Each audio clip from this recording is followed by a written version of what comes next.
The story of the Bell Witch took place from 1817 to 1820 in a small town near Nashville called Red River, Tennessee, which is now known as Adams, Tennessee. What happened here is so terrifying that some folks, even today, refuse to talk about it. This is the story of one of the most well-known hauntings in American history. This is the story of the Bell Witch.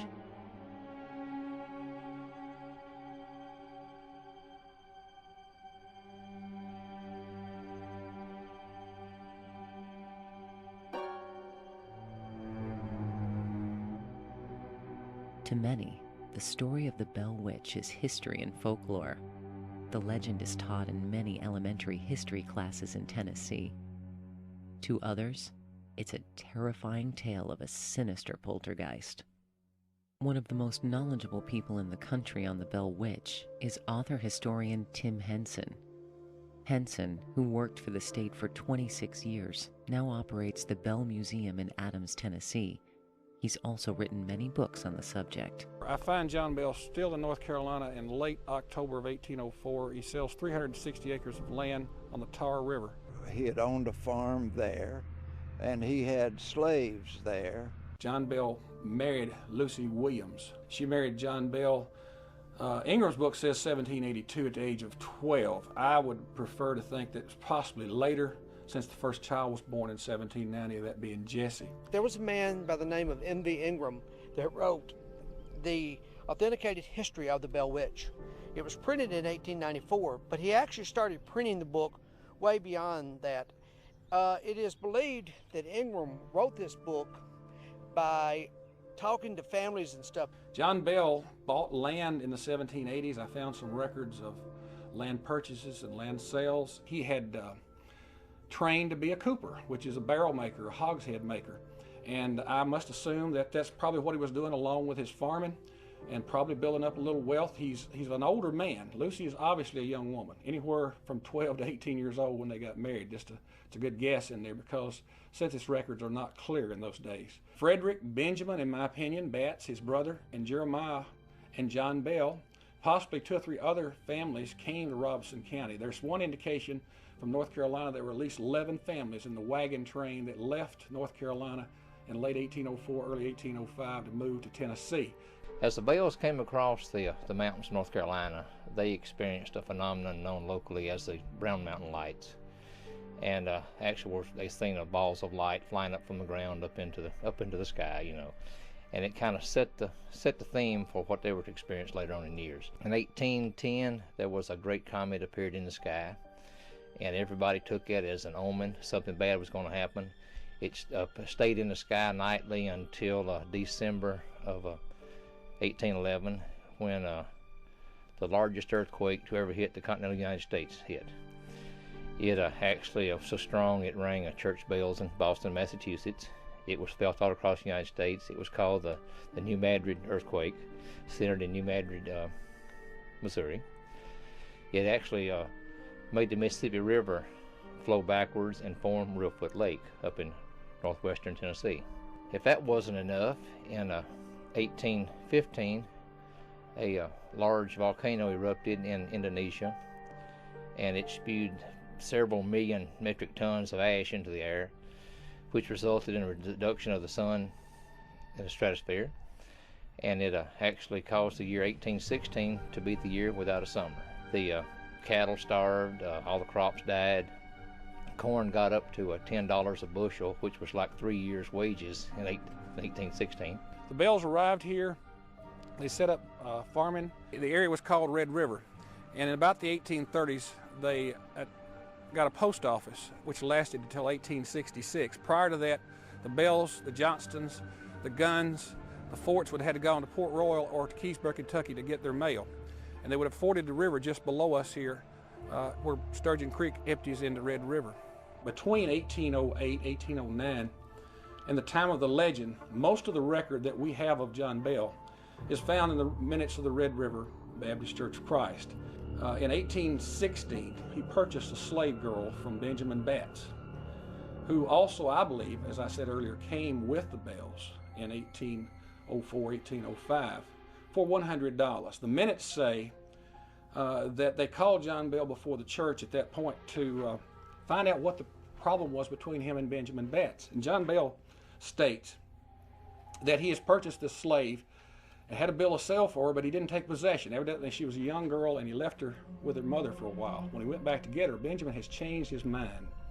He's decided he doesn't want to sell her or that she's worth more. Evidently an argument ensued and the neighbors became aware of it.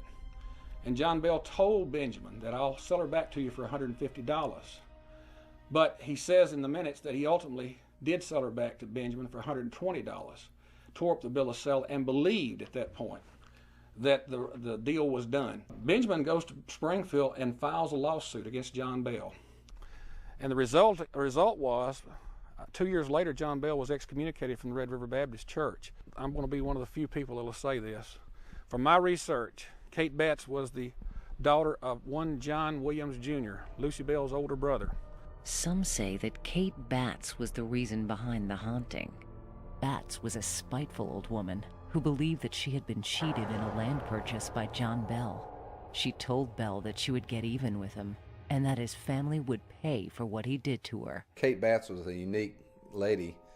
She was very much in charge. Back in that day, women didn't do any of the business that men did.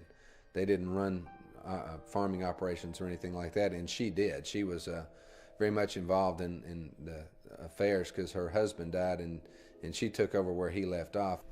She was eccentric, and the ladies didn't like her because she was very outspoken. And one illustration is supposedly happened at the Red River Church when they were having a revival. She always came late. She always traveled with 3 slaves, and they called it Kate Betts' troop. She would saddle her side saddle. No self-respecting woman in those days would straddle a horse, but never get on the horse. And they would walk wherever they were going, always arriving late. She would come in with a loud entrance and make a scene everywhere she went. Kate arrived late one day to church. There was a man by the name of Edwards down on his all fours trying to find salvation, according to Ingram. Kate, instead of going to her pew, goes down front, sits on the back of Mr. Edwards, flattens him on the floor. He begins to holler, "Oh Lord, I'm sinking," believing he's having a religious experience because her hoop skirt has darkened out his eyesight. She sits there. The preacher begs her, Suggs Fort begs her to get off of him. "You're smothering him." She said, "That's fine. He's getting closer to the Lord. Let him suffocate." Some believe that Betts practiced witchcraft and conjured up a spirit to kill John Bell. Ironically enough, the spirit called herself Kate throughout the haunting. According to legend, the first manifestation of the haunting occurred in 1817 when John Bell encountered a strange animal in the cornfield on his property. The animal, described as having had the body of a dog and the head of a rabbit, vanished when Bell shot at it.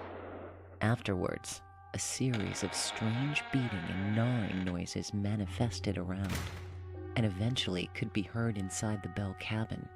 There were all kinds of noises like chains rolling down the stairs and scrapings and funny sounds, and it got to be an every night thing, and it was really a torment. They first thought that some of the neighbors were playing pranks on them, so as they got louder and louder, they were keeping the bells up at night. They couldn't sleep. They began to see the strange birds and the animals. Dean began to talk about seeing animals in the field that were big as human beings and could talk, and that was the slave of John Bell Sr. And he told a lot of stories. He talked about, a donkey talking to him. He talked about big birds too, as did the Bell family in general. But Dean told a lot of the stories in the early days. They had a still, and I think some of those stories could have been enhanced a little bit when they'd passed the jug around a little bit, and Dean probably participated in that. Betsy was born in Robeson County, the first child of the Bells to be born here, the one that supposedly the spirit, the witch, the poltergeist, whatever you want to call it, tormented the most. One night she woke up with strange noises in her bedroom, and she started to get up, but her hair was tied in knots around one of the bedposts. She would wake up screaming. They'd go to her room and get a light lit, a candle, whatever they had in those days, a lamp, and her hair would be tied in knots. The covers would be in the floor, and of course she would declare that every time she'd pull the covers up, it would snatch them away from her. It did so many things according to what Ingram wrote in 1894. I guess some of the obvious things were the whelks on Betsy's face, the handprints where it would slap. They would hear the noise, see nothing but see an imprint of a hand. And then the boys, that's Joel younger, they began to show whelks on their legs and began to scream and holler. And supposedly come down the stairs at night. They would hear strange noises like a rat gnawing on the bedpost, and they'd get up, hold the candle. Of course, they could find no evidence of anything chewing on anything. It was first, Richard declared, it was like rocks being thrown against the outside of the house.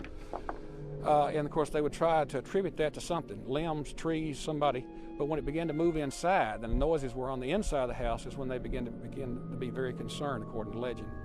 But it loved Lucy, and when Lucy became sick one year, which I believe was in the fall of 1820, it is credited with helping bring her through. She had pleurisy. Dr. Hobson at Port Royal was called, and there was some question as to whether or not she would live, but the spirit would sing her religious songs and coax her along, and dropped hazelnuts on her bed for her to eat, and grapes from the woods from mysteriously would just appear out of the ceiling.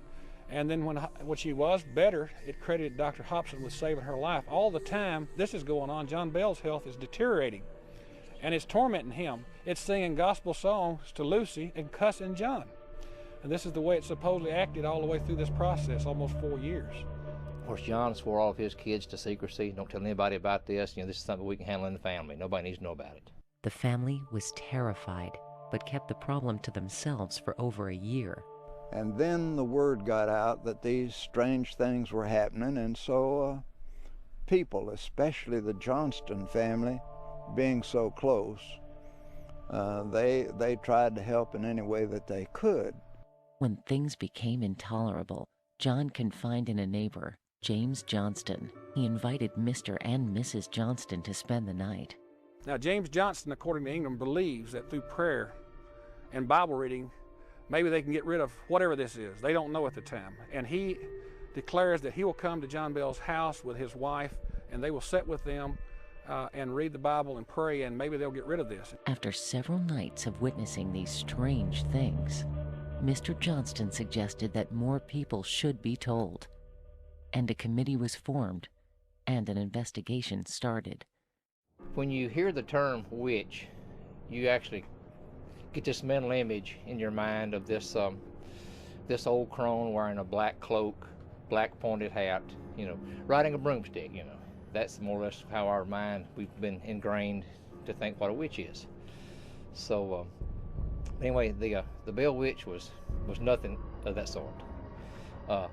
Actually, the Bell Witch was not a witch. She was not a ghost. She was not a spirit. The only thing I can think of actually that would best describe what they experienced a witch, would be a poltergeist haunting. I do not refer to it as the witch, because I refer to it as the spirit, because in some of the earlier writings it mentions it as the spirit of the Bell family. Most of that stuff was handed down, not by written. It was handed down by stories, just like what the Indians would have done.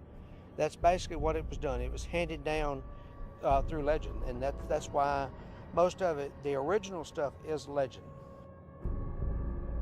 The Bell Witch was real. By the end of 1817, it had been witnessed by at least one outsider. The Bell Witch became a sensation, and even strangers traveled great distances to visit the Bells, hoping to see evidence of their spirit or demon. Even Andrew Jackson, soldier and future president, claimed to have met the Bell Witch. He and a wagon load of his troops decided to come up from, well, we'd say Nashville today, but really it was the Hermitage area, from the Hermitage, and brought camping gear. They were going to come and stay a while to see what was going on. They had heard about the goings-on at the Bell house. As he nears the Bell property, legend says that his wagon seized up. One account says that one of the men on there made a comment about having a silver bullet and was going to do the witch in, or he was going to take care of her, whatever. Another account just says that they froze up. Anyway, they're out trying to move the wagon. They're pushing the wheels. They're whipping the horses. Nothing is working. And at some point, I don't know if Jackson apologized, whatever happened, they hear the voice out of the bushes that says, "You can go ahead now, General, and visit the Bells," and the wagon becomes free. On down the road they go. Right here's the road they say he came down. It was the only road that was here. Right. This road eventually went on to the Bell Farm. Huh. Which used to be that direction, north, and Okay. north, actually a little northwest. We know, or we believe, they stayed at least one night camping out at the Bell House. Jackson is reported to have said, though we cannot find this in his papers at the Hermitage, that he had rather fight the whole of the British Army than to face or spend one more night at the Bell House. So whatever happened that night evidently gave him the woolies. As time passed, the spirit continued to torture the Bell family. John Bell was becoming very sick, and on the night of December 20th, 1820, he died. He got so sick he went to bed and lay down one day and actually never got up. They found him Drew come in one morning to check on him and found he was more or less unconscious, had a strange odor on his breath. And they checked his medicine and found a strange smoky vial sitting in his medicine cabinet, and nobody knew where it come from. Had never been seen before. So they had the same odor on John's breath as what the smoky vial smelled like. So they took a broom straw and put it in a bottle and then run it through a cat's mouth. Well, the cat turned about 3 flips in the air and just fell over dead. So now they know that John Bell's been poisoned, but the question is, who poisoned old John Bell? And they began to question each other. Was it Betsy? Was it John Jr.? Did Lucy do this? Did one of the neighbors? And then they hear the voice that they've heard so often in the house, which they call the spirit. And it said, "I fixed his medicine last night, gave him a big dose of it, and he'll never get up out of that bed again." For the first time in American history, a death is blamed on a spirit. Legend says he was brought out here on the hill, back over here to my left, and to be buried. And James Johnston was there, of course. The neighbors were there. The bukus of neighbors were there. Lucy had asked Suggs Fort, the Baptist preacher, to preach the funeral, as well as James Gunn and Thomas, his brother, the two Methodist preachers in the community. One account says that they couldn't be heard for the noise of the laughing, cursing, and singing in the trees. Another account says as soon as they finished preaching, they began to hear the screeches and the screams. And she sang a song, "Oh, roll me down some brandy-o," which was a term for, they put whiskey and brandy in barrels in those days, and made fun. And of course, when finally they got him covered up and they left the cemetery, that's when it became quiet at the Bell House, supposedly, for some period of time, until at least 1821, when Betsy became engaged. After the funeral, her intensity, she just more or less just diminished every day until finally she was just a faint voice.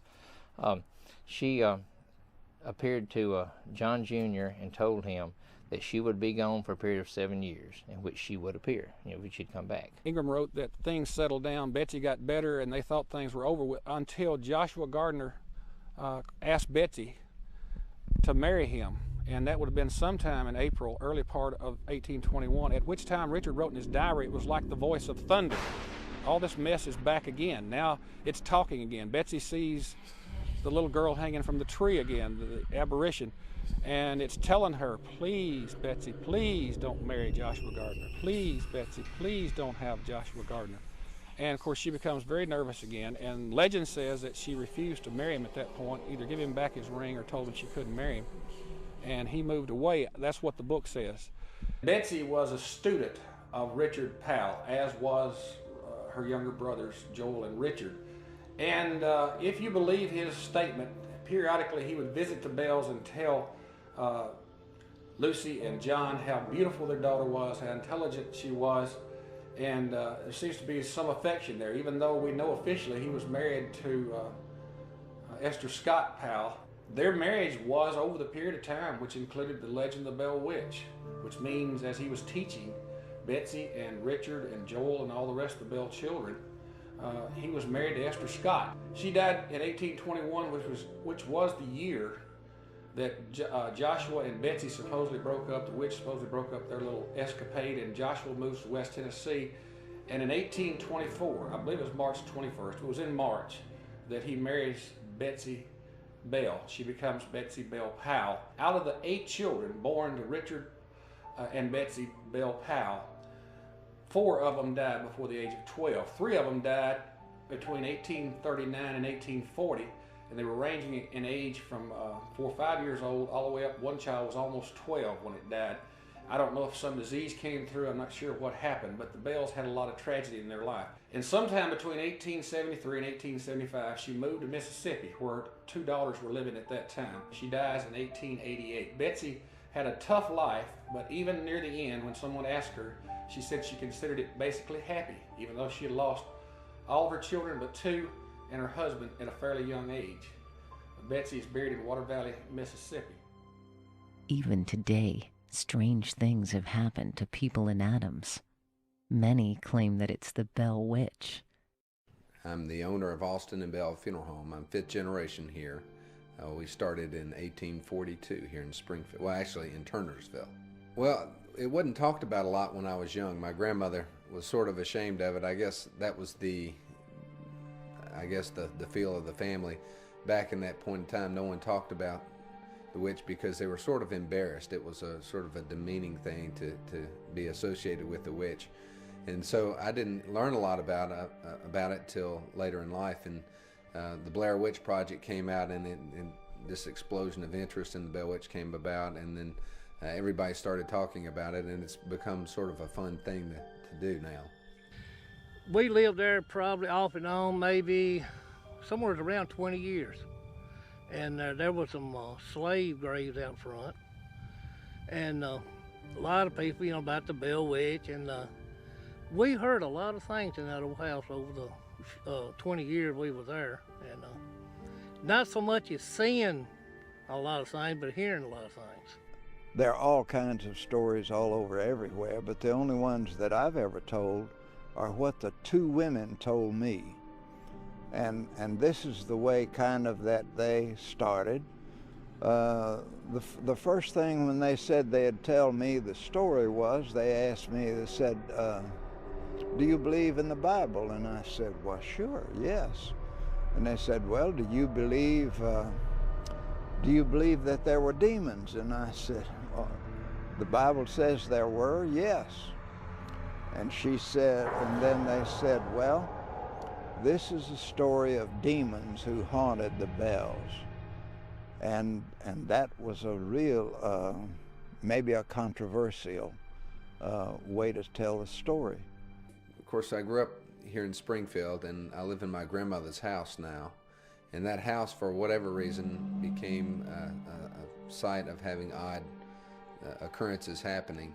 I think the first thing I remember happening was my grandmother, when she lived there. We lived 3 doors up, and she would take a nap in the afternoon, and she called up one afternoon.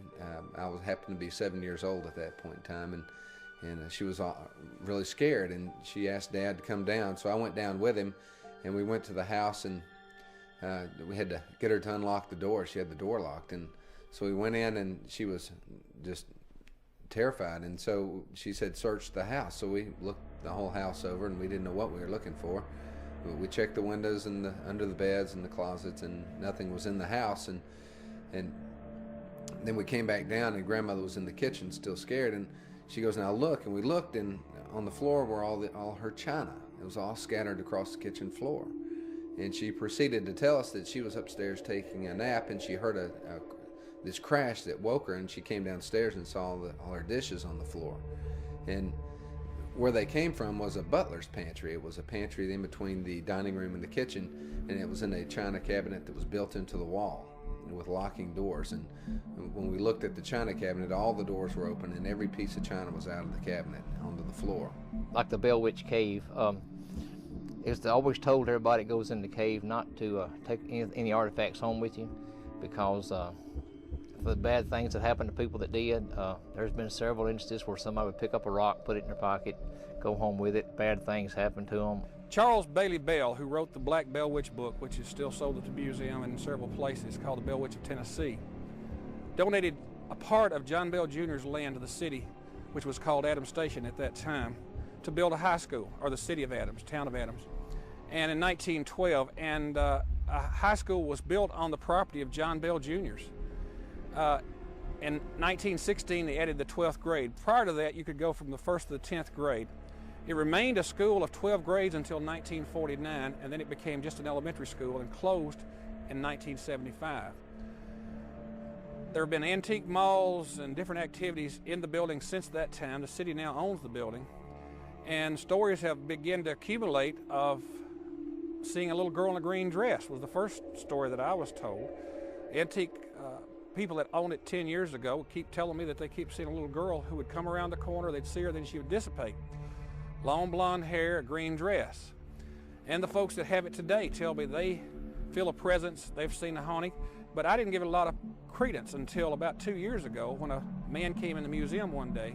I worked for the city for 26 years, and one day I look out my window of my office and I see a black Camaro with Montgomery County license. I could see it well, but I couldn't understand why the man didn't get out. So I went out on the porch to see if everything's all right. He jumps out of the car. He says, "Where's the cave?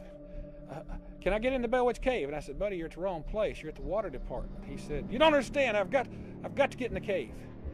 And I said, "Well, what's the problem?" He said, "Last Friday night," which would have been 4, 5, 6 days before, "I came over here and took a tour of the cave, and they warned me not to take anything from the cave. And I took a rock." And he said, "When I got home Saturday morning, my wife left me. Went to work Monday, and I lost my job. And they notified me the day before yesterday they were kicking me out of my apartment." He said, "I got to get this rock back in that cave." I said, "Well, if you just go up the hill and go to the entrance, I'm sure the owner will come out and he will meet you." And sure enough, he did. We could hear different things walking in the house, cabinet doors shutting, voices, and two of my sons live, their bedroom was up over ours, and a lot of things happened to them boys up there. They would, my oldest son, it tried to talk to him, because it more than once it called his name out talking to him. And he was scared of it. I remember in the 70s they did a special on the three famous ghost stories of Tennessee. And the Bell Witch was the third one of this mini-series, and we watched the first two, and then the Bell Witch was coming on, and they started with Andrew Jackson's carriage coming on the property. And as soon as the picture came on, or the show started, the picture went out. The sound was on, but the picture was gone. And when the commercials would come on, we'd see the commercial, and then when it would go back to the show, the picture would go out. Well, we were all upset about it because we had all gathered in the room to watch it. And so Dad called next door to Mr. Moore's house and told him to turn his TV on, and he did, and he had a picture. He said, "Well, you mind if I come over?" He said, "No, come on over." So he went over next door, and as soon as he got in the house, his picture went out. And so we never saw the story. I don't know what was about the story that we weren't supposed to see, but that was really odd. And as soon as the program was over, our TV was working properly again. My youngest son, after my two oldest boys moved up, my youngest son, he lived up there. And I guess it liked him, because it never bothered him. But one of the oddest occurrences I ever had upstairs was in his room was I went up there one evening. I was looking for something that he had borrowed and left it up there in his room. He wasn't at home. So I looked and couldn't find it, and I started to go back down the steps, put my hand on the handrail, and I've always said, "What are you looking for?" And of course that made cold chills all up and down, and I looked around, wasn't a soul in the room. My wife, she was downstairs in the kitchen. And the only thing I could say, I can't find what I'm looking for, so I left in a hurry. I had heard these tales about the Bell Witch all my life, things like that. I'd read the books and everything on it, and I kind of thought, well, you know, all these people have got all these different tales they're telling and all, so I decided to combine a lot of them. Of course, the only information we have on the book is what actually Richard Williams Bell actually wrote down, which was like 40 years after the fact. You know, that's the only documented information we have. So I had to take a lot of that, and the way it was written is kind of hard to understand. So I'll put it in today's language, a lot of that stuff. I added a lot of things myself. But while I was writing this book, I had weird things. I experienced weird things. I'd be sitting there at my computer and just be totally engrossed in writing. And all of a sudden to see somebody walk by the door of the room. Of course I'd look, see who was there, and there'd be nobody there. One thing is, this is the oldest continuous ghost story in America. that still lives today. A few years ago, we were lucky enough to have a guy that was a Juilliard graduate that went to school here in Adams. His name was David Alford.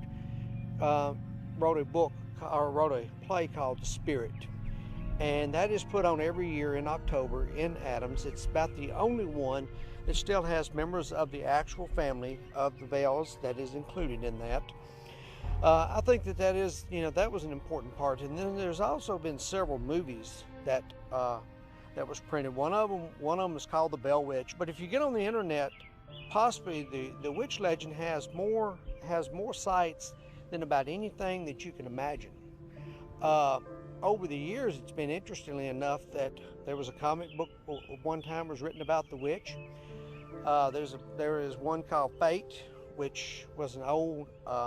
It started in 1948. They wrote one in 48, which was the second copy of that particular book.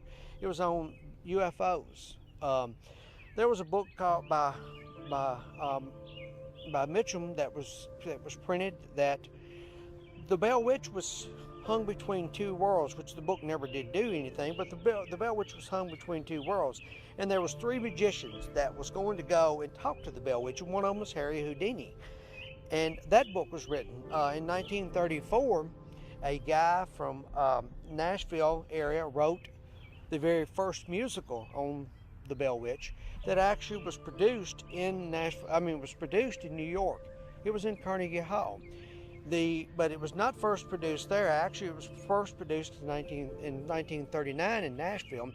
And there was a lady by the name of Dinah Shore who actually played the first Betsy Bell that we know of. That is in newspapers, and it has been written that she actually did portray the part of Betsy Bell in 1939. That was the year she graduated from Vanderbilt University. The movie that came out, The American Haunting, it went all over the world. It brought the legend back here, and I really think that we've had people to come back here to see what Adams is. The first thing that a lot of times they mention, they get to Adams is this it? Because Adams is not a big place.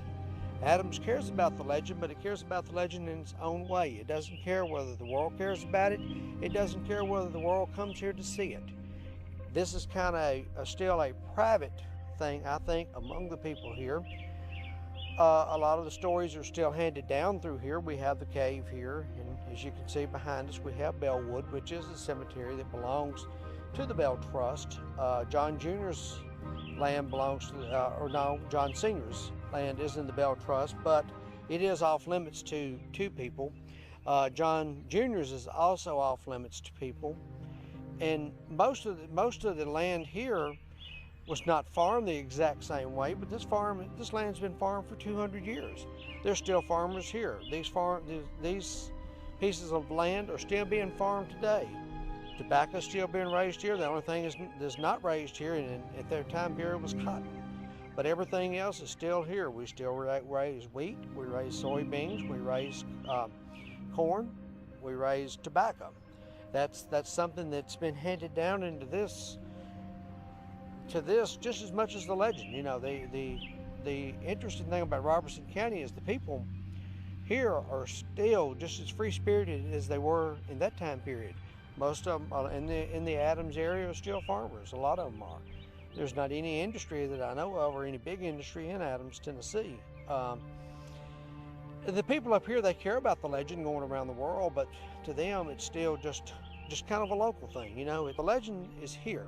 What I wanted to do is I always said that I would collect and bring back every bit of the information that has been written about it. I don't necessarily believe half the crap that's in these books, because most of it's crap. I hate to say it that way, but it is. Basically, they reprint the same stuff over and over and over. About 90% of it comes from Ingram's book. They think that when they find the Ingram book, they found something new, but Ingram's been here since 1894. Well, what I wanted to do is I wanted to bring back the legend part, and I also wanted to bring back all the books that I could find and all the writings that I could find on the subject, because one day maybe I might make a library of this. But I just thought it would be an interesting thing to find out how many writings that there are. all these things, we're happy. Adams is tickled to death to have a museum. We're happy and proud of our heritage, our past, and the Bell Witch legend is just a part of our history in the museum at Adams, Tennessee. When I went away to college, I had absolutely nothing happen to me, and the ones that I know that have been away have not had any stories that have occurred. Most of the stories happen here in Robertson County and the surrounding area around here. In this area, it's affected many people outside the Bell family. It's affected a lot. There's stories that come from all over the community of things that have happened, of babies getting spanked that were crying too loud, and just odd things that have happened in the Adams area. But mainly the Adams area is the hot spot, so to speak. I don't know if it's because of the cave and the proximity to the house and the story, but most of the stories happen in the county, and they happen to men, women, children, everybody. I've always been, during the process of this documentary, just kind of on the fence about, whether the whole Bell Witch hauntings really happen and stuff like that. I've heard about past Bell Witch productions, like films that have been made about it and so forth, and that they've had problems and, on-set accidents and stuff like that, just kind of weird things. And I was, kind of wondering and expecting something similar to happen to us, maybe, just to validate for me personally that, this is something that's really going on. Nothing happened the whole duration of shooting, and, I told Zach, the producer, I was just basically like, well, maybe after, all these years, the Bell Witch actually wants publicity now. I don't know. I mean, she seems to be letting us get by just fine. Until, of course, I got to the whole editing process, and then that was a different story. When we got back to Nashville, where I was editing, most of the editing just went pretty smoothly. I mean, everything was fine. There wasn't any strange things going on until there was a week where I was pretty much almost done with the cut, almost done, ready to have it finished. I was going to burn it on the DVD, and the hard drive I was using to basically store the entire documentary on kept shutting down. It would shut off when I would try to move the documentary to DVD for viewing, so Zach, the producer, could see it, and we could speak on it and finalize it. And I could not get it burned, and it took me literally the entire day just trying over and over and over again to burn this documentary to DVD, and the hard drive kept shutting down. It would just go to sleep or something. I'm not sure what it was that it was doing. So I got frustrated and mad, and I just gave up for the day, and I was going to come back to it the next day. So in the meantime, while all this is happening, I'm having a lot of trouble sleeping. I mean, I have probably the worst insomnia I've ever had during this week. I mean, for no reason. I mean, I'm not doing anything different in my schedule that would cause such a thing. Days go by, and I'm still attempting to burn this DVD, and it just will not burn, and I don't understand why. And I'm frustrated, and I'm tired, and I'm just thinking to myself, you know what? Maybe, just maybe, the Bell Witch has a hand in this. I mean, she's been pretty quiet. She's kind of left us alone through the whole process of this documentary, but now she's all of a sudden feeling like picking on us while we're at the home stretch of finishing the documentary. Well, and to make matters worse, I got really sick while I was editing, almost closing in on the end of it, which is unusual because I'm one of those people that never gets sick. I get sick probably once every 6 or 7 years, and all of a sudden I got really sick, and I had a bad fever, and I couldn't move, and it was terrible. And that was another red flag that was making me think, maybe the Bell Witch has a hand in this. I don't know, but yeah, that was a little bit alarming to me. I mean, it may just be nothing more than a technology failure of some freaky kind, but it's kind of fun, since we're actually working on a documentary about the Bell Witch, that our production could be in fact haunted by the Bell Witch, and that's very interesting. The story of the Bell Witch remains one of America's most frightening ghost stories. What really happened in these woods? Was it a spirit? A poltergeist? or the work of a demon. Whatever the case, this story will never be forgotten and will be talked about for generations. Really, it never was solved. And even to this day, we don't know what went on, what didn't go on, what was real and what was not real. Legend states that if you stand alone in a dark room, look into the mirror and say, "I hate the Bell Witch," 3 times, she will appear in the reflection of the mirror.